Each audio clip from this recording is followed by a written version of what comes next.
Let's hope it's self-guided. No. I don't want to touch it. I like the ones that you get to just walk on.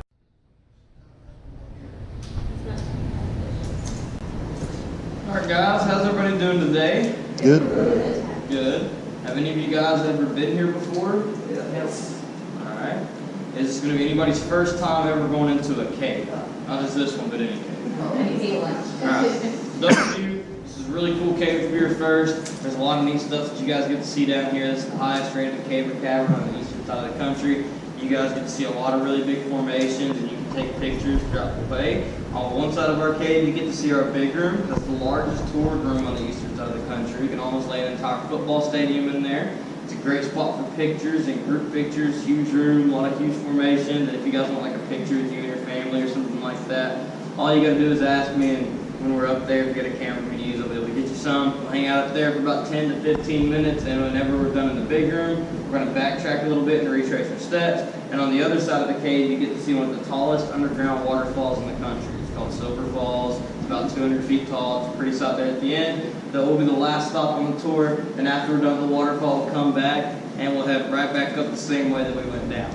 Now, because of the path that you guys have to take down here, it's a cool cave, but it does come with a workout. The whole thing is about 1.25 miles round trip, and there's 205 steps in the cave that you've got to do twice to get back out. So by the time you're done with the tour, you've done about 410 steps.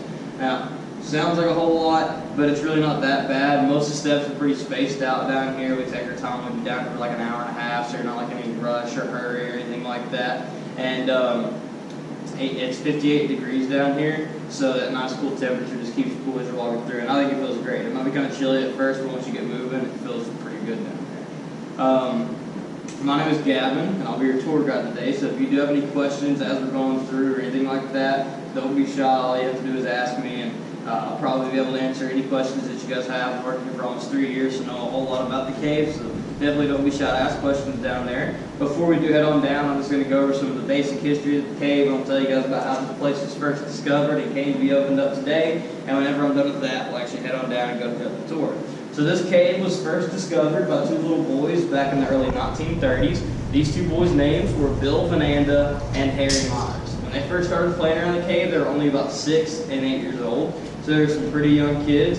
And they started off by playing just right around the top of the entranceway up at the parking lot the building is today. And all of this used to be like a big open field. And back then, a lot of the local kids would come play here because they could feel the cool 58-degree temperature from the cave, kind of updraft and cool the ground off above. So it would make it a lot more comfortable for the local kids to come play here. And over the years, a lot of kids would stumble across the entranceway, but most of them wouldn't really do anything with it. It just looked like a big old dark sinkhole, kind of scary, and most kids would just stray away from it. But Bill and Harry were some crazy little boys, and when they found the entranceway, they just had to figure out what was down here. So they got together one day and made some homemade lanterns out of glass Coca-Cola bottles that they would fill up with kerosene, and then they would soak a rag in kerosene and stuff it down in the top of the bottle.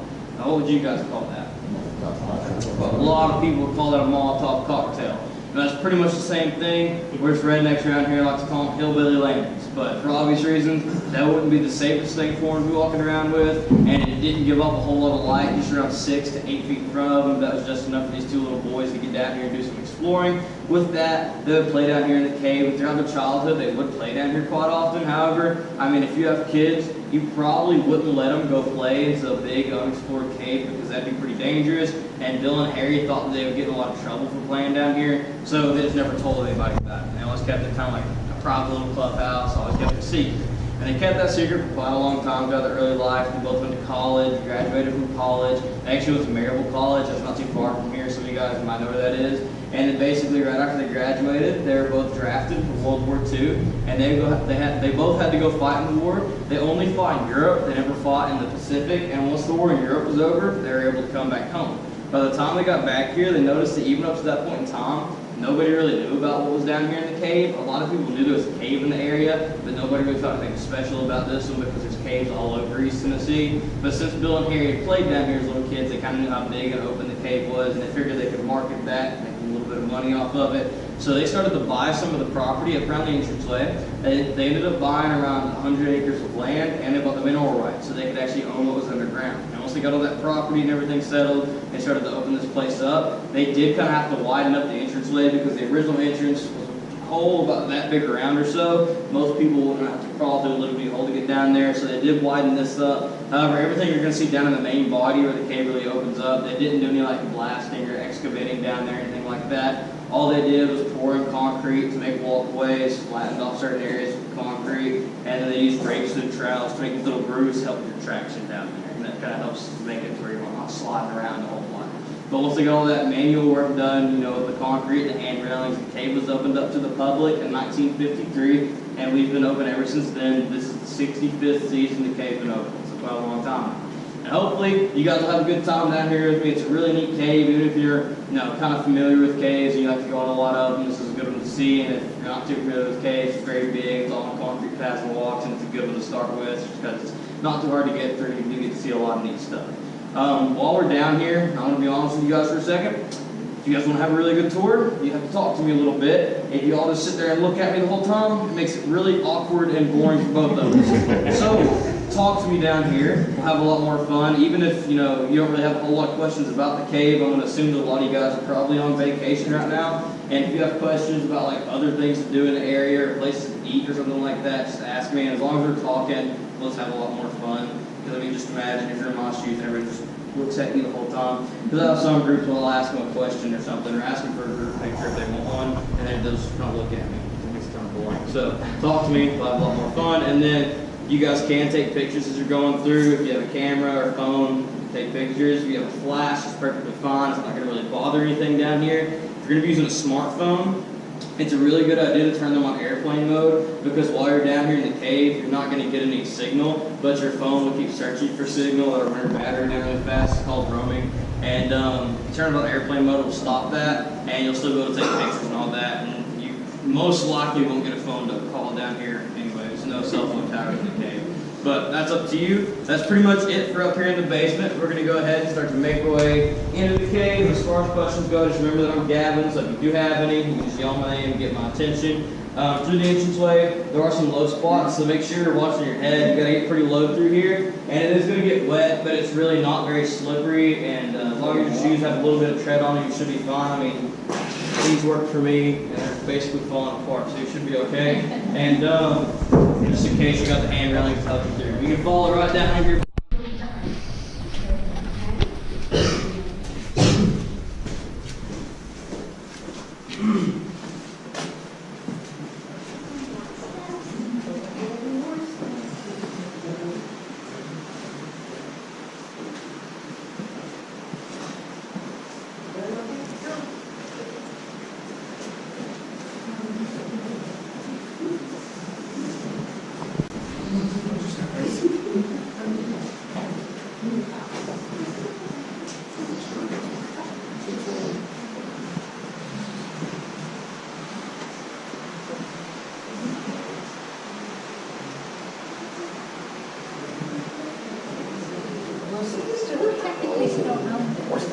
The banana. So Bill's family owns it.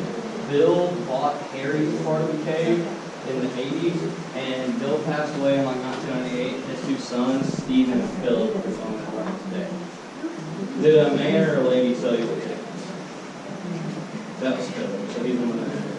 Oh, that's cool. Yeah. And by the time we get back out of here, Steven might be up there. Normally on Mondays and Tuesdays, they're both here, and then the other days of the week, one of them will be here like every other day to discuss everything. But yeah, they actually like the operator down there, so they're here. Now guys, you're coming up on the biggest staircase. You're gonna have to deal with it once. It's like 45 steps, so take your time coming down. If you're kind of afraid of heights, this will be the worst part for you, but as long as you make it to the bottom, you should be okay. It's around an 80-foot drop off to get down here.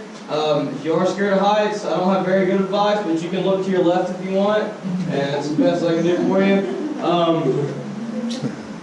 There's also going to be a little overhang above you as you're walking down the staircase, so for you taller guys, make sure you watch your head, just be kind of careful.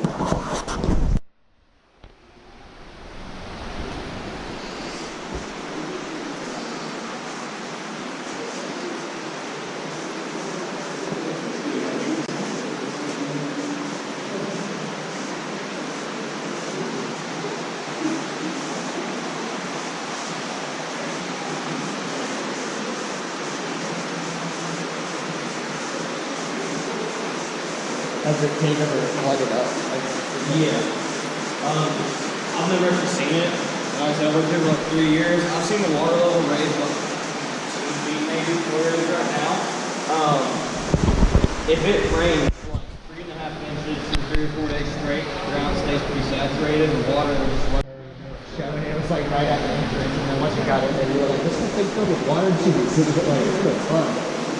So when it rains, you'll get to see water running through the entranceway. If you look to your right when you're coming down through there, there's that little built up like river that just runs water around the place where all the does rain. And if you're down here during a pretty steady rain, you'll get to see some extra waterfalls. It's really neat. I just want to take a drink of the water right now.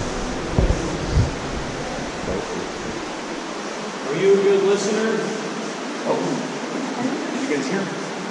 Are you a good listener? What are you trying to be?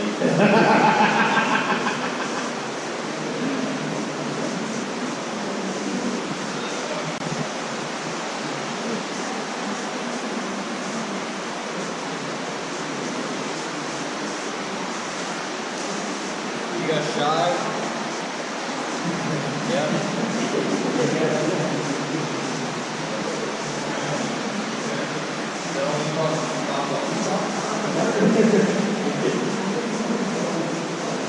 You gotta turn your flash off a Oh, I did. lot of the time. Did I have flash though? I don't know. Oh no, I didn't. I always set my flash off. Yeah. At first, they couldn't really see down here, and they were only got the entranceway for a few years, but they can hear the water down here because it moves so it's more down here. One of them got the prize lift, they run a little homemade lantern and then drop it off the edge. When it hit the bottom, it gave them a pretty good idea of how far the drop was, and once they got a little bit more crazy and brave, they made a makeshift ladder out of tree branches and rope, and were able to climb down. So they were in their cave. They found it in their cave. They were probably like 13, maybe 15 around the time they actually got that. We're still young, pretty young. Alright guys, so now that we got everybody down here, we're really going to get started by talking about some of the basic formations y'all are going to see as we're going through the cave. Now some of these you may have seen before, especially if you've been in other caves, because the ones I'm going to show you right here are the most common formations that you'll see down in this cave, and they're in a lot of other caves as well. So you might have seen some of these, but I'm just going to show you what they look like and just try to give you an idea of how to remember them, so you'll know what you're looking at as we're going through. Now all the formations down here are formed by water, and when water flows through the ground into the cave, along its way down here it picks up minerals, and by the time the water actually gets down here to the cave, it'll start to redeposit some of those minerals back into the rock, and that will very slowly over time cause formations to build up and grow. Just to kind of see if you guys know down here, raise your hand if you know the difference between a stalactite and a stalagmite. Tights are on the ceiling, mites are on the bottom. Quite a few of you guys actually know. For those of you that don't, we're having a little refresher. A lot of people know the difference between them. One goes up from the ground, one goes down from the ceiling. And a lot of times you can get the names. So show what they look like to give you a pretty easy way to remember. Now stalactites will form when water drips down to the ceiling, and it will cause these spiky things to start to grow down. These are the stalactites, and you will literally see these everywhere down here. They're all over the place. All these spikes that come down are stalactites. Then when water drips off the ceiling, off the stalactite to the ground, sometimes it'll build back up another formation that we call stalagmite. Now the one I'm trying to show you down there just looks like a little tree stump, but most of the time we'll have more of a spiky shape to it, so if you can't see that one very well, just picture that coming up from the ground. So they're pretty similar, and because of that, they're pretty easy to get mixed up along with a similar name. So I'll give you a little quick and easy way to remember them. It's kind of like a little elementary school rhyme, but it's really efficient and it gets the job done. So all you got to do is remember that a stalactite has to hold tight to the ceiling, and a stalagmite, one day we might reach the ceiling. If you remember that, it should make it a lot easier for you while you're down here. Now this cave is what we call an active cave. All that means the thing is still forming, and as long as water continues to flow across the formation and deposit minerals, that formation will continue to grow. And you can probably tell from being down here for a few minutes, there's a lot of water in the cave, so things will still be forming down here over time. And since stalactites and stalagmites grow in such a similar way as some water dripping down, pretty common that you'll see a stalagmite pretty much directly up and down these guys. When that happens, if they continue to grow long enough, eventually they would meet somewhere in between, and if they ever actually do, they'll connect and become what's called a column or a pillar. And all that is a stalactite and stalagmite have met in the middle, connect, make one big column or pillar. You go to the middle, and scoot to your right side, and just get an outlet through, a little hole to get through, and they'll pass by us. And you got to take a look at the column up there. In my opinion, those are pretty easy to remember on their own. It's one big column or pillar.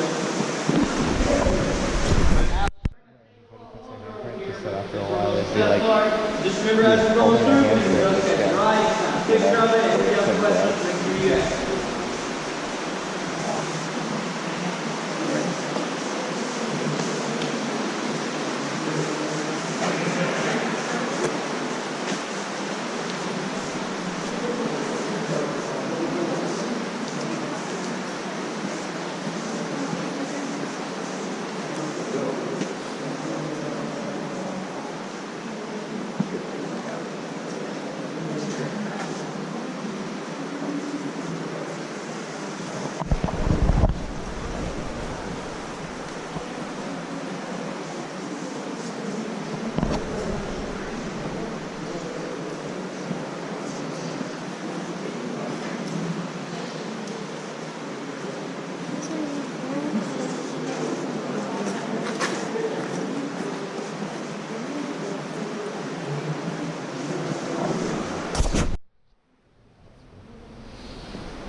Those three look like bobos.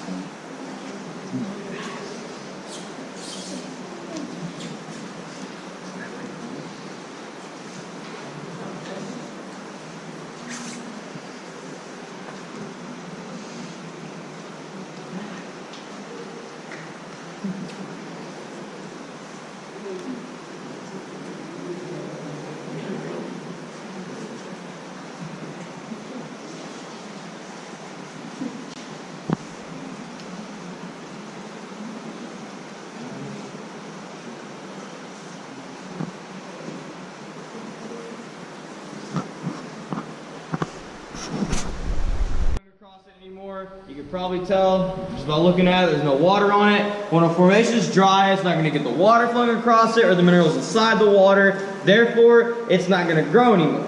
And if you remember what I said just a minute ago about not touching formations, when you touch them, it puts oils from your skin, and eventually it'll create a little layer of oil after enough people have touched it over and over again. When water flows over that, it'll slick right over that little layer of oil, and it can't deposit its minerals there, and that will eventually kind of slow down the growth rate.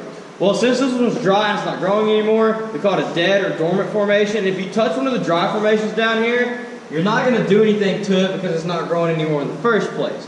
All we do down here is ask you guys not to touch the wet formation. If you look up there, that's still part of Flowstone Falls, but those formations over on that end are still kind of wet. They got almost like a shiny, kind of glistening, glossy look to them. And that glossy look, or that sparkly kind of look, is the water that's still on the formation. To have that kind of shiny look, try not to touch them, because if you do touch the wet ones too much, it can harm the growth rate. But anything that's dry down here, it's fair game to touch. You're not going to hurt it, and it'll have like this real dull look to it. You can probably tell the difference. So anything that's dry you can touch. It's a pretty good one right here. It's real big and right up next to you. So feel free to touch this as you're walking by to see how the formations feel. And then if you're like 5'8", 5'9" or so, or any taller than that, watch your head back to this area because there are going to be some low spots in there. So just be careful and kind of watch your head.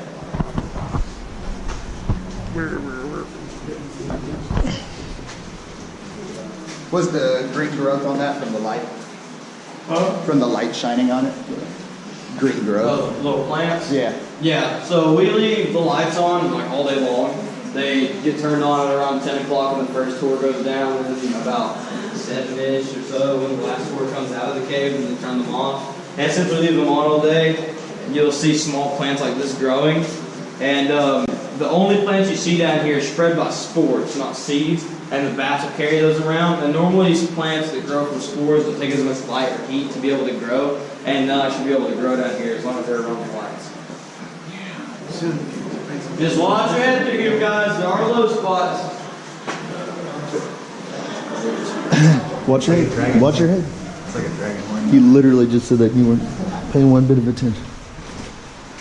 I'm glad my brain registered what you're saying.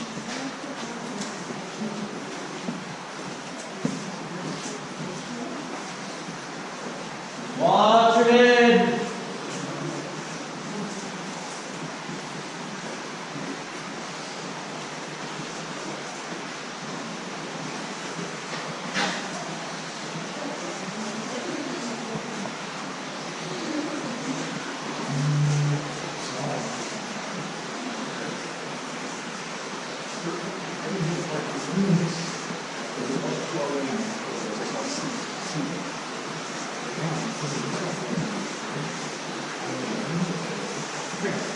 What's with the cinder blocks? Those are formations. They're normally not native to this land. They're normally native to land on the plot there, not on the farmland. They used to use them for construction and stuff, and nobody wanted to carry it back out. Makes sense. Yeah, I was wondering how someone was going to Once you start going towards the waterfall, in the very beginning at the other side of the fort, you'll see a huge pile of them stacked up, and they've been there.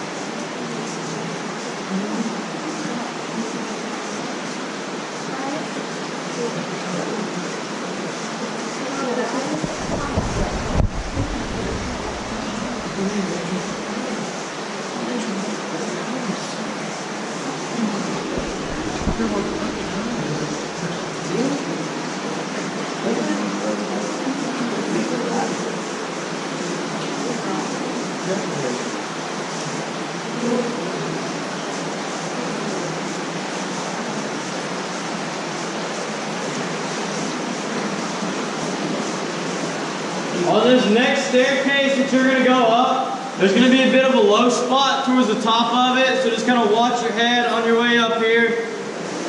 Be kind of careful coming up. You guys can use these stalagmites like hand railings if you want. This is a little natural gateway. They're not wet, they've just been kind of polished off on the top from all people touching them over the years. So they have like that shiny look, but you can feel free to touch those and use them as support.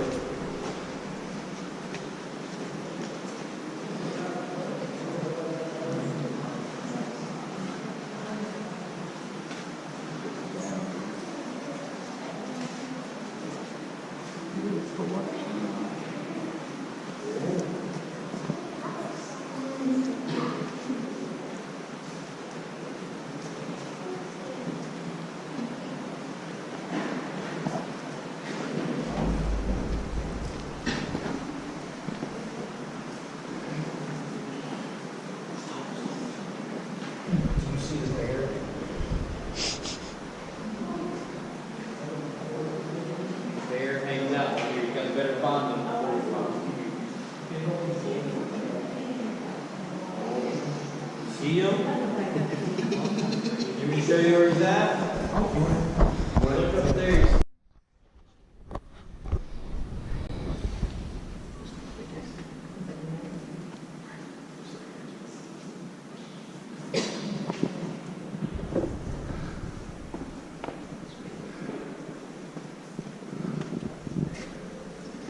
Yes, just a look here.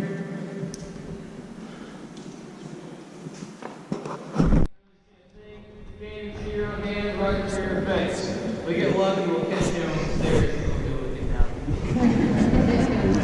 Now, when the lights do go out, especially for you guys when I'm actually sitting down, just stay very still, to move around or anything like that. Don't need anybody going.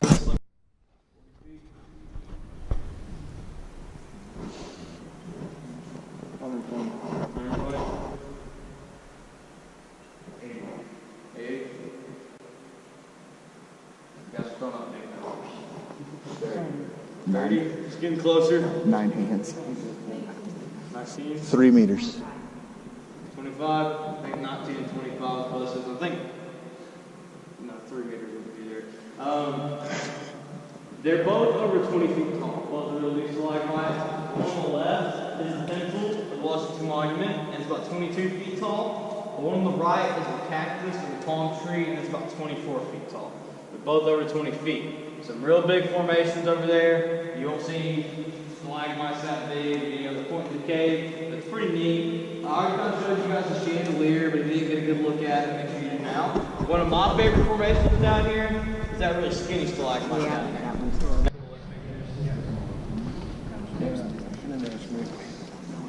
Wanda is fine for a picture. Take a couple times. 3, 2, 1, just like this. That guy, come That's $40 with water crack. But if you donate blood, you can get it. Thank you, sir. Yes. Alright, so you guys want like a really good picture? So if you take like 3 steps back. Get your goggles. Thank you, sir. Yeah.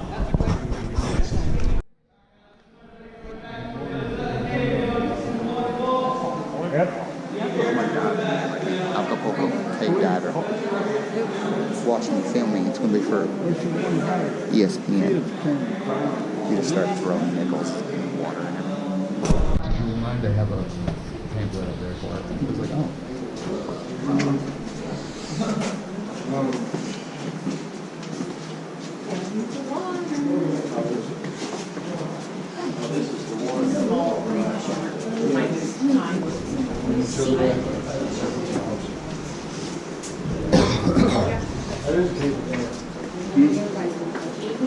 It's like, I wonder if this is clay. It looks like American flag right there. No, that's stuff. No, it's clayish.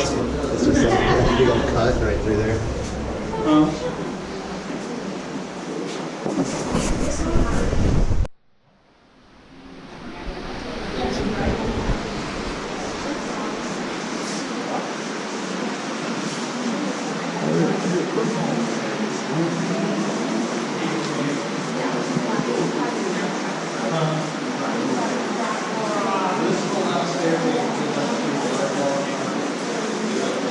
There's no more stairs. We'll have to go back out the next day.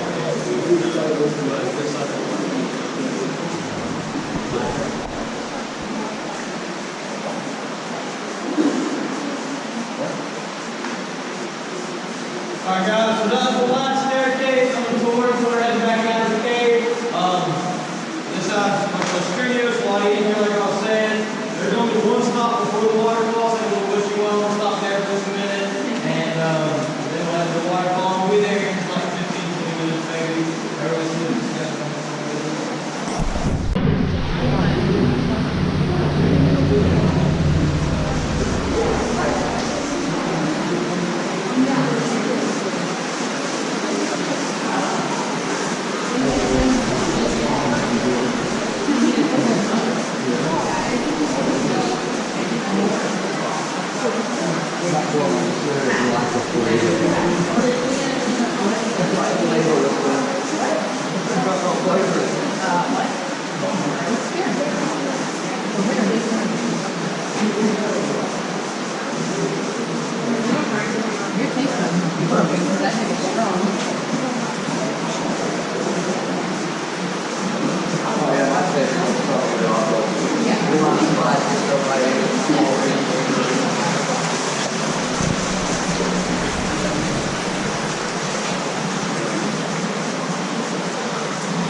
You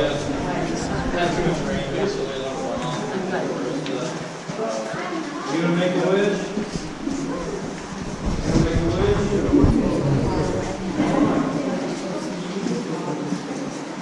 That big fella. Gonna make a wish?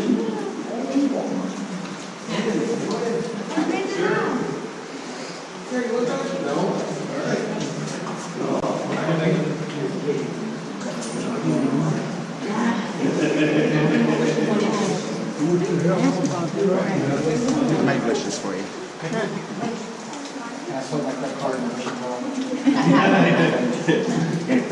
There's an ATM right next to it.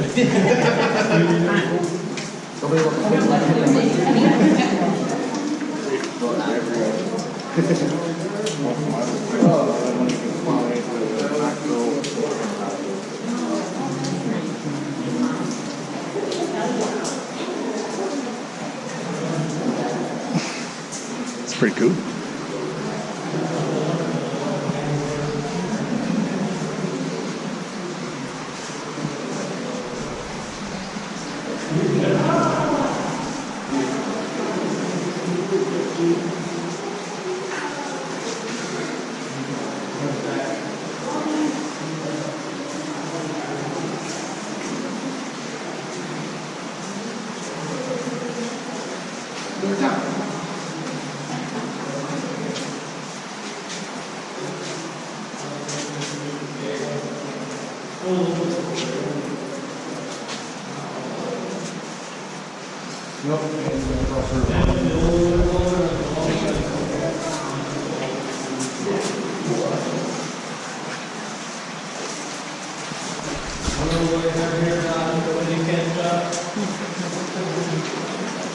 Oh, somebody got all beaten up.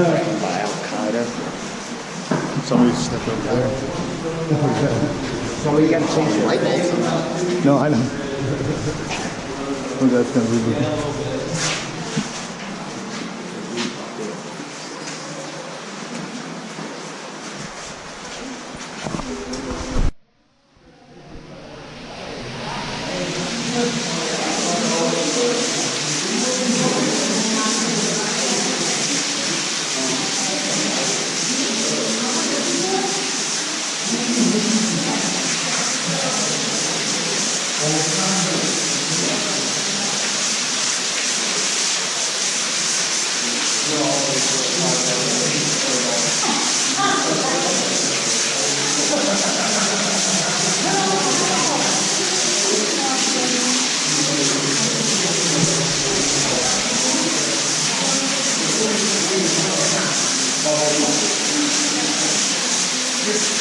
Oh, that is cool.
Finish their photos so we can all walk out together.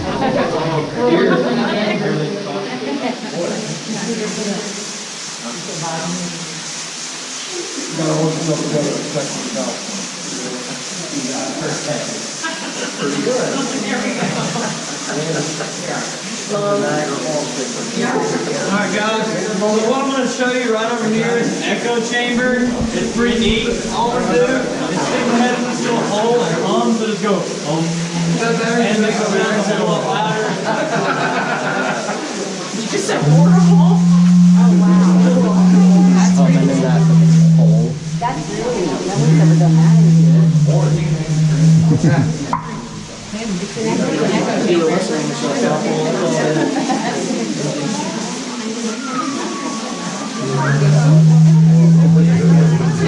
Just sitting out here all day doing it. That is really neat. I've never done that. I did this before. I didn't really.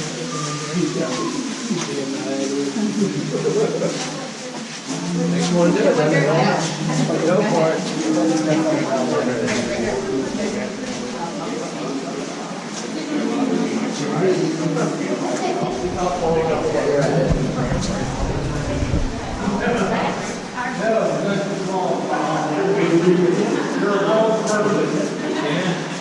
Thank you so much. I appreciate